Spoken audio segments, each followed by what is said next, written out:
al cabo, pues, es una mentirita piadosa. Se da cuenta. Me dieron ganas de orar para que vinieran los osos y como a los que... ¿Se acuerdan la historia de los devoradores? Oiga, pues anda uno tratando de ser mejores y luego viene alguien que uno vete y luego te sugiere. Pero eso pasa, así como que la gente que está acostumbrada a mentir, yo siempre he dicho, el que dice una mentira, dice 2, dice 3, dice 4, dice 5 y vive una vida. ¿Sí o no? A mí no me ven a decir, es nomás esta ocasión. No, no, no. Porque en el mundo se presentan todos los días ocasiones. Pero la verdad es que viene la ley y dice, no dirás falso. No, o sea, no digas mentiras, entonces, ¿qué tiene que ver? No, la ley abundó, dice aquí, introdujo para que el pecado abundase, mas cuando el pecado abundó, sobreabundó la gracia. Fíjese bien lo lindo que la palabra del Señor dice. Entonces, vayamos a 1 Timoteo, capítulo 1, verso 9 al 10. Aquí va una cuestión. Hemos leído hace rato, decía el pasaje de Romanos, si fue de Romano Gálatas, no hay justo ni uno, ¿verdad? Recuerda que les dije eso. Pero fíjese lo que dice Timoteo, capítulo 1, Gálatas, Efesios, Filipenses, Colosenses, Timoteo. A ver, ¿qué más sigue de Timoteo?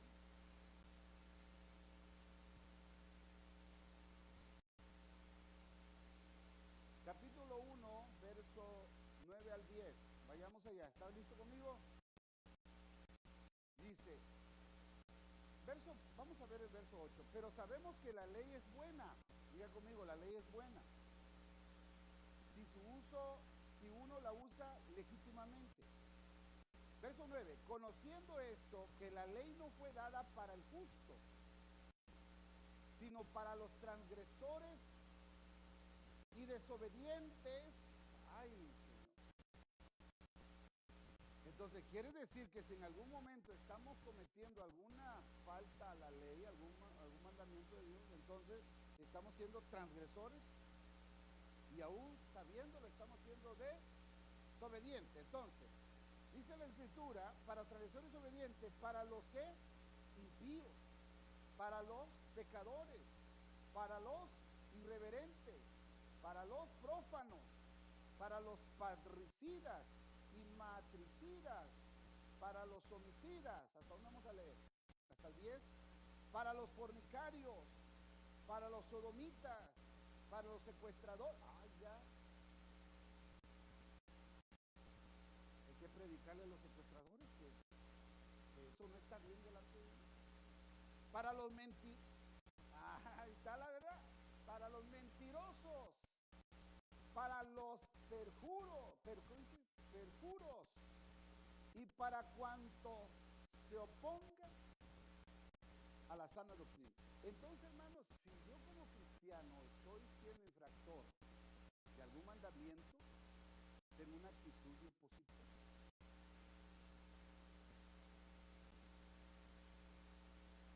Pues, aunque ya no pertenezca al mundo, pero, o sea, sí de esa manera, pero está faltando, está siendo un transgresor. Entonces, viene a hablar aquí la Escritura que la ley, decíamos, viene a poner en evidencia todo el pecado. Ahora vamos, ya leímos en Timoteo para quién es la ley. Dice que el justo, la ley no es para el que es justo porque vive justicia. ¿Para quién es la ley? Para los injustos, para los que no viven de acuerdo. Ahora, como vuelvo a decir, quizás Dios les diga a los que vienen a esta hora, ¿verdad? Les damos una bendición. Amén, qué bueno que están aquí. Entonces, la ley viene para aplicarse a aquellos que están faltando en algún punto. Ahora, la Biblia nos enseña que si el que se hace infractor de un punto de la ley se hace infractor de toda la ley. En otras palabras, si estamos dispuestos y si para nosotros no nos hace conciencia fallar en un punto de la ley, cualquier otro. Si hablar mentira no se nos hace gravoso, entonces tampoco se nos va a hacer gravoso quedarnos con lo que no nos corresponde.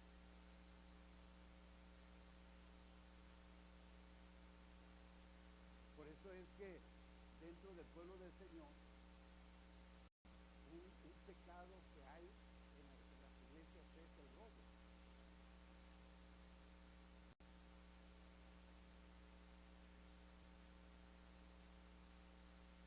¿Se da cuenta dónde hay otra parte donde estamos fallando? En robarle a Dios.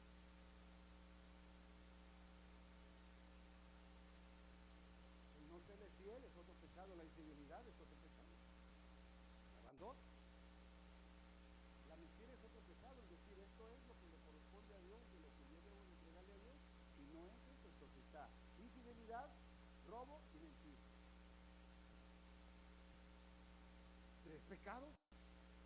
¿Y por cuántos años a veces lo estamos cometiendo?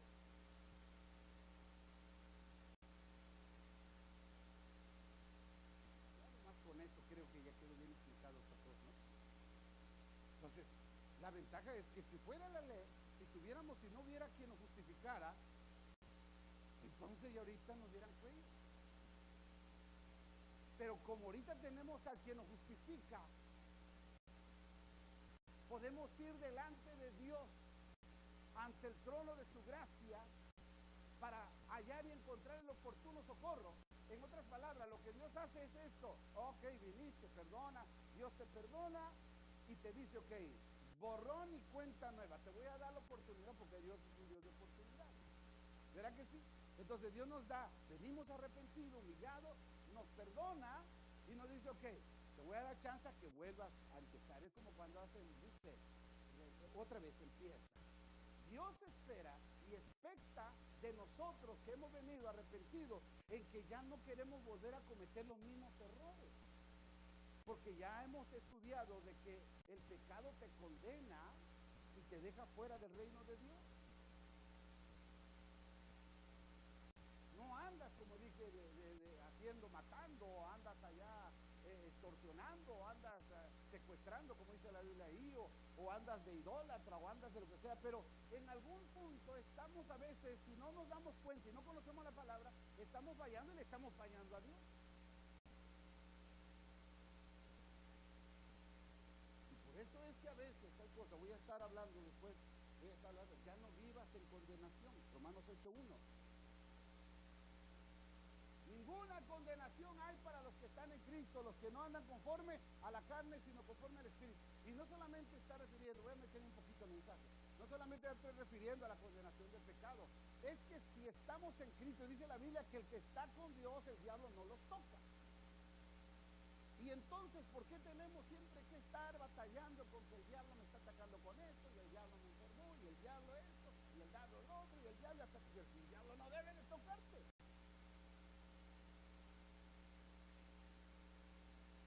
¿Me explico? El Señor reprenda al diablo como quiera, hay que darle un garrotazo por ahí, pero toda vez lo que nos pasa, ahí nomás señalamos, porque es la naturaleza del ser humano, desde Adán. Adán, ¿qué fue lo que hiciste? ¿Y Adán qué hizo? La mujer. No, acepta tu responsabilidad.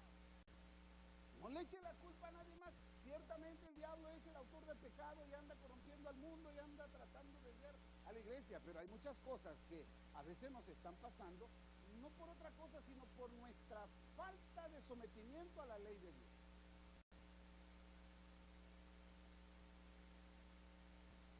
Pero queremos señalar y culpar a alguien. Que no, la persona que comete un delito va al juez y la ley lo va a juzgar, ¿verdad? ¿Y qué anda haciendo? Es tremendo que hay abogados que saben que la persona es culpable y como quieran buscan justificarlo y defenderlo. y andan buscando una manera cómo justificar o cómo absolverlo de la culpa que evidentemente ya está. Delante de Dios no hay nada que se pueda ocultar. Dios conoce. Dice la Biblia que aunque la palabra todavía no la hayamos expresado, Dios ya la conoce. Es más, Dios conoce lo que hay en tu corazón. Dios conoce lo que hay en tu mente. A los demás prójimos hermanos los puedes engañar y les puedes echar el cuento que tú quieras, pero no a Dios. Y a la mera hora, Dios es el que te va a juzgar.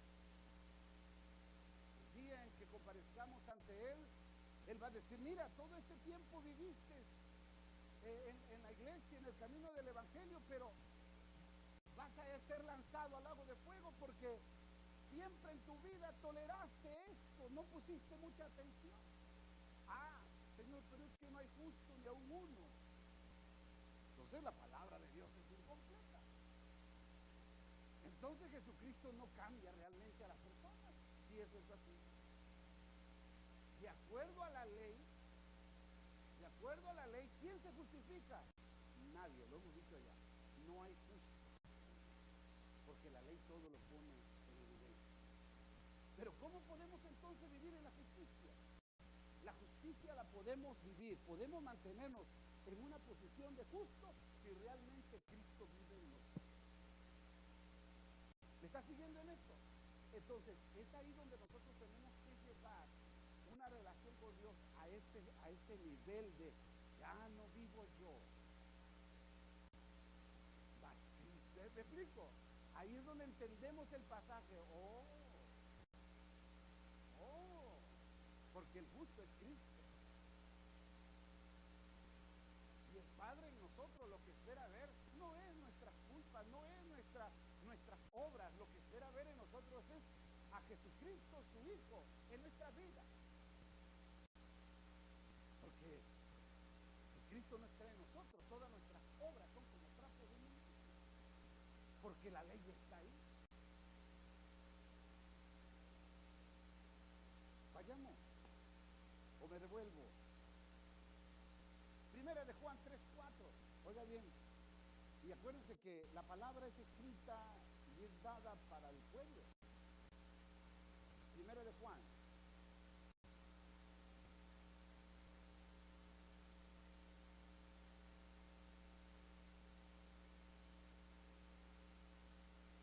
¿Ya lo tienen ahí? Dice la escritura, hablando sobre Juan, empezando el capítulo, hablando sobre los hijos de Dios. ¿Cuántos hijos de Dios hay esta mañana? Todos somos hijos de Dios. Entonces, como hijos de Dios, nosotros estamos esforzándonos y poniendo nuestro corazón, nuestra mente a vivir como hijos de Dios. Y la palabra viene a perfeccionarlo. Dice la escritura, el capítulo 3, verso 4. Todo aquel que comete pecado, dice la palabra, léalo conmigo. Pues el pecado es infracción de la ley. Esa palabra infracción, dice usted, me pusieron una infracción. Why? Una vez un policía paró a mi esposa o fue a mí, ya ni me acuerdo. Vamos a decir que a mi esposa, porque andamos los dos juntos. Usted sabe que cuando usted llega a un stop, ¿qué dice? Stop.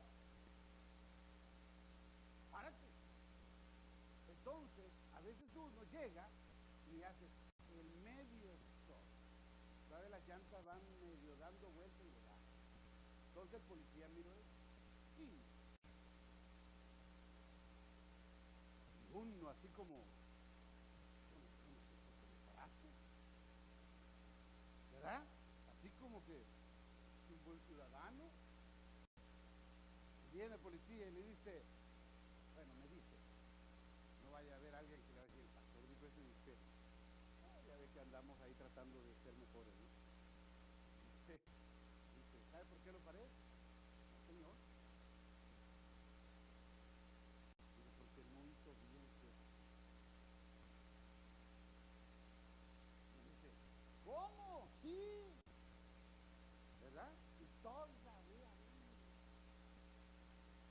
Sí, digo, usted debe de hacer un stop completo. Las llantas no se deben de mover. ¿Sabían ustedes, hermano? Aleluya. ¿Qué?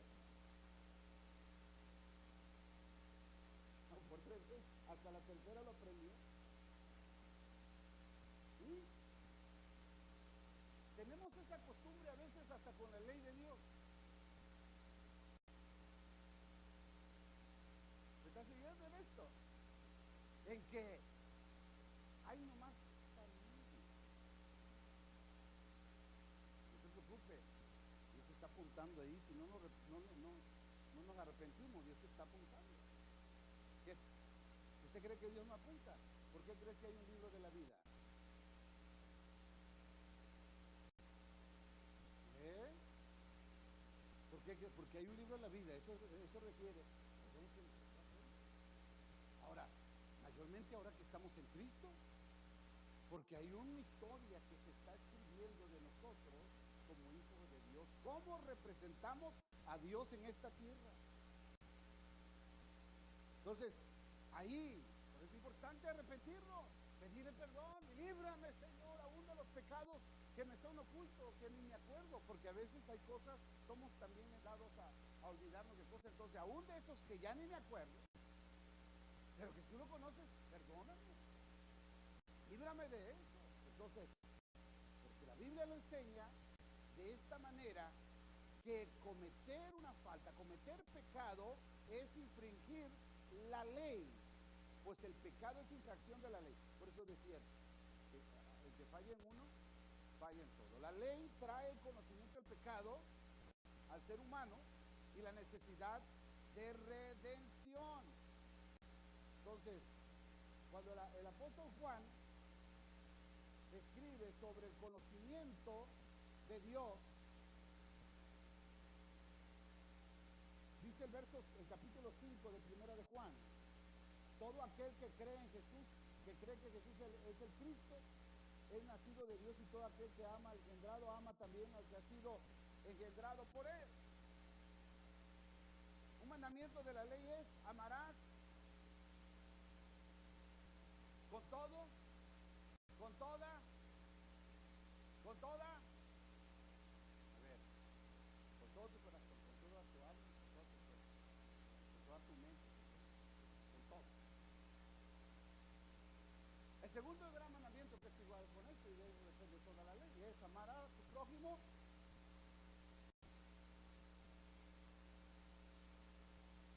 ¿Cómo andamos en esto? ¿Cómo andamos con nuestro prójimo? ¿Realmente estamos cumpliendo ese mandamiento? La ley señala a la venida de Jesucristo. Con esto le voy a dar aquí una importancia, que la ley también señala la venida de Cristo. Gálatas capítulo 3, verso 34.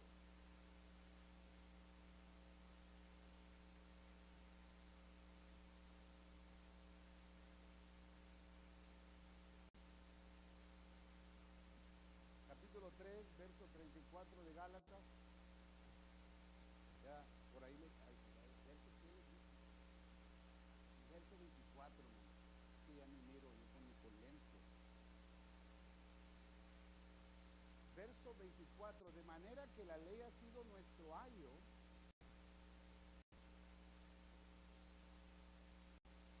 ¿Qué más dice ahí?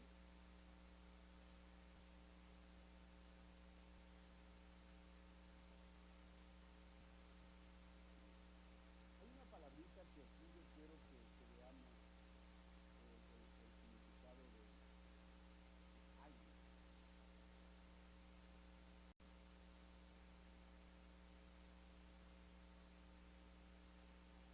Mire, el ayo. El ayo, dice lo que pasa acá. El ayo es del griego paidagomo, que quiere decir un líder, un siervo cuyo oficio era llevar a los niños a la escuela. La ley es nuestro ayo.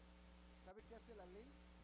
La ley nos lleva a a una vida de rectitud que agrada a Dios. Eso es lo que hace la ley. Por eso dice Pablo, la ley es quien nos lleva nuestro ayo. Usando la definición, un siervo que era responsable de llevar al muchacho a la escuela. Ese muchacho, fíjese la responsabilidad que hay.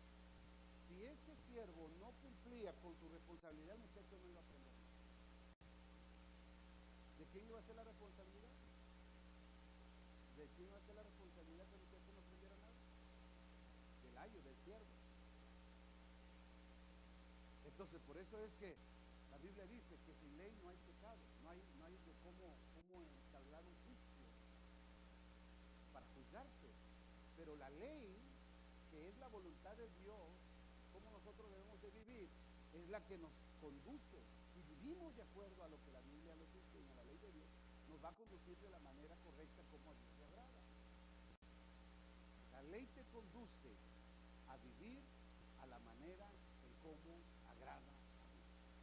Cuando el pasaje dice, Padre nuestro que estás en el cielo, santificado sea tu nombre, venga a nosotros tu reino y hágase tu voluntad. Fíjese bien, qué bonita está la palabra. Así como en el cielo, ¿a dónde se va a hacer la voluntad de Dios? En otras palabras, miren, le voy a decir algo. Dios tiene todo tan bien planeado que la manera en cómo se vive en el cielo se hace la voluntad de Dios. Dios tiene allá una forma de vida para los ángeles y para todos los que están ahí. Entonces, pero Dios tiene una iglesia en la tierra que un día Jesucristo va a venir por ella. ¿Pero qué creen? Nos ha dejado su voluntad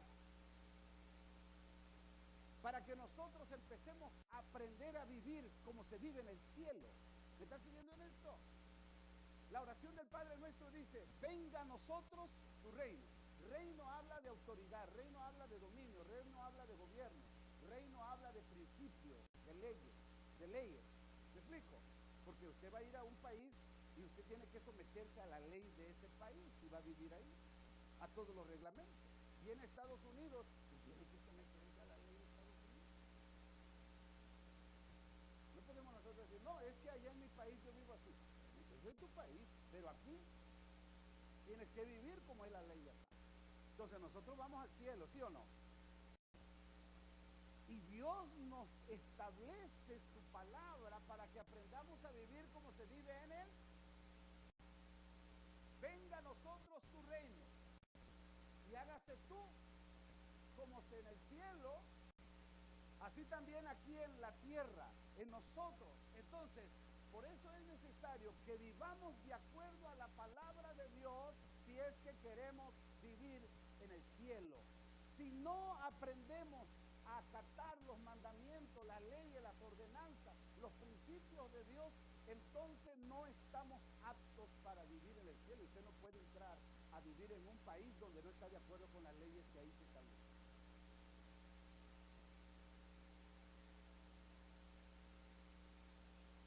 Entonces, tenemos que o nos adaptamos a la ley de Dios, a la palabra de Dios, a lo que Él nos manda, o no. Termino con esto. A ver, ahorita terminamos con algo más tremendo todavía.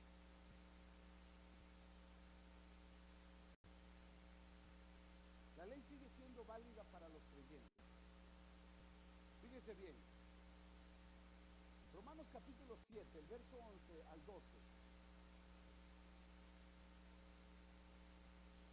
Vemos ahí cuando Pablo dice que hay una lucha entre él, que debe de hacer lo que quiere hacer, no lo hace, y cuestiones de eso. Está hablando Romanos. Pero aquí hay una cuestión que quiero dejar en claro, analizar un momentito, antes que todo lo demás se lleve a cabo.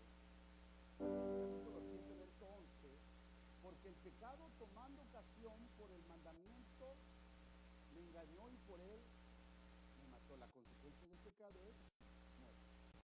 De manera que la ley a la verdad es santa. ¿Cómo no va a ser santa si proviene de un Dios santo? Y uno de los mandamientos que Dios les da al pueblo de Israel es que seréis santos porque yo soy santo. Entonces la ley nos lleva, el cumplimiento de la ley nos lleva a una vida de santidad.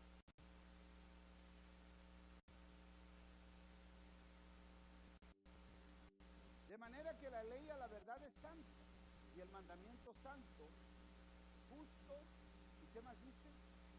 Y bueno. Vayamos a 1 Timoteo capítulo 1 verso 8.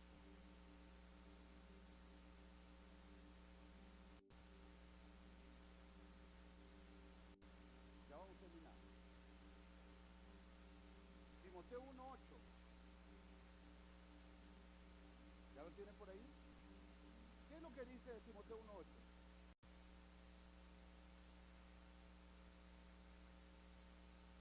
Aquí hay algo que nosotros debemos de tener en presente. Dice el apóstol, pero sabemos, esto es algo que todo cristiano debe ya de saber. No debe de andar ahí claudicando si sí o no, o qué o ahora. Un cristiano no debe de andar claudicando si tener amistad con el mundo realmente es malo o no. Un cristiano no debe de andar claudicando si tomar es malo o no. Un cristiano no debe de andar claudicando si ir al bar, a los clubes nocturnos es malo o no. Eso no lo debe andar claudicando. ¿Sabe que no? Porque todo lo que no proviene de Dios, dice la palabra, es pecado. Todo lo que el mundo promueve y patrocina es pecado. Está para el mundo, lo que promueve y lo que produce, ¿verdad? En sus deleites y placeres, es para complacer la carne. Yo tengo que andar claudicando sin eso. No, esas cosas yo ya salí del mundo. Y la Biblia me enseña que yo no debo de amar al mundo ni las cosas que están en el mundo. Porque si yo amo al mundo, voy a abandonar el amor de Dios. Voy a dejar de amar a Dios. Por eso dice que si alguno ama al mundo, el amor del Padre no está en él. Entonces vayamos allá. Dije que iba a terminar ya. Pero sabemos que la ley es buena si uno la usa legítimamente, porque hay la tendencia a querer modificar las cosas. Hay las tendencias a veces a decir, no es tanto así. A veces quizás es que exageramos con tantas cosas. No, a Dios. Alguien me comentaba hace unos días que hay una persona que le dijo, bueno, es que realmente a Dios no le interesa tanto lo de afuera, a Dios le interesa lo interno. A Dios le interesa el corazón. Pero yo lo digo, lo que la Biblia dice, que el buen árbol se da a conocer por los frutos, lo externo, lo que produce, lo que se mira. El buen cristiano se da a conocer por sus frutos, por lo que manifiestas y revelas en tu vida. Entonces muéstrame que realmente la naturaleza que llevas dentro es la gracia de Dios, es la palabra de Dios, es el mandamiento de Dios, y lo que llevas adentro, el fruto, ya viene esto, el fruto es la evidencia de la naturaleza que llevamos dentro. Si Cristo es la naturaleza que llevas dentro, tu exterior va a manifestar a Cristo. Si la santidad de Cristo es lo que llevas interiormente, en tu exterior también tú vas a manifestar santidad. ¿Me estás siguiendo ahora?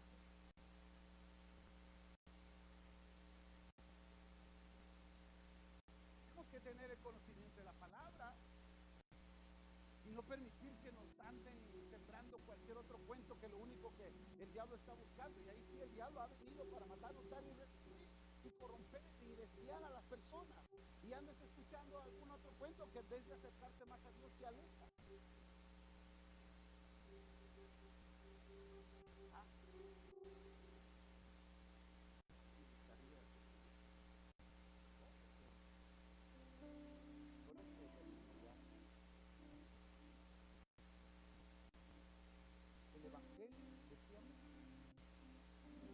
cancela la ley.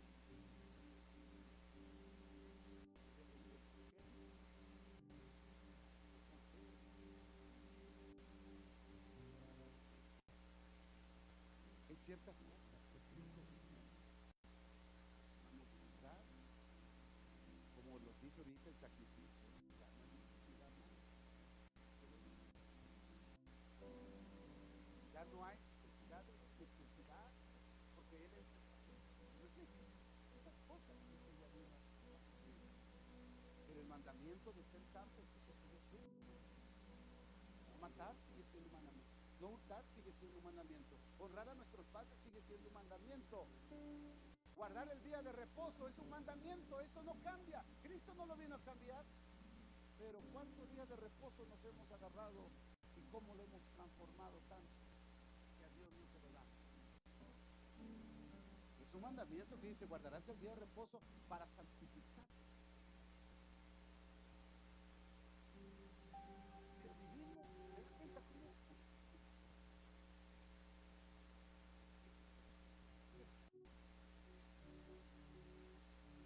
Póngase de pie.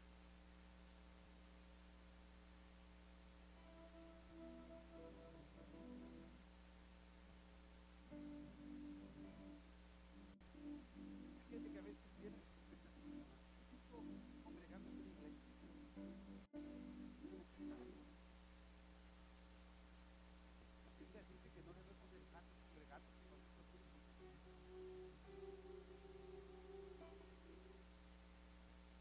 Cabo, Dios está donde quiera, sí, porque Él es omnipresente. La pregunta mía es: ¿en tu corazón está?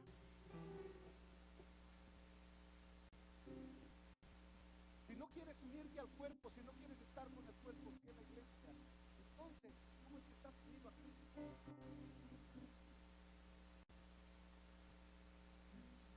Eleve una oración: Padre, en el nombre de Jesús,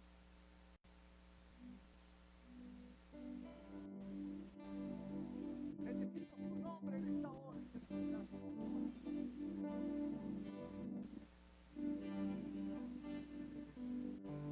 Yo te anuncio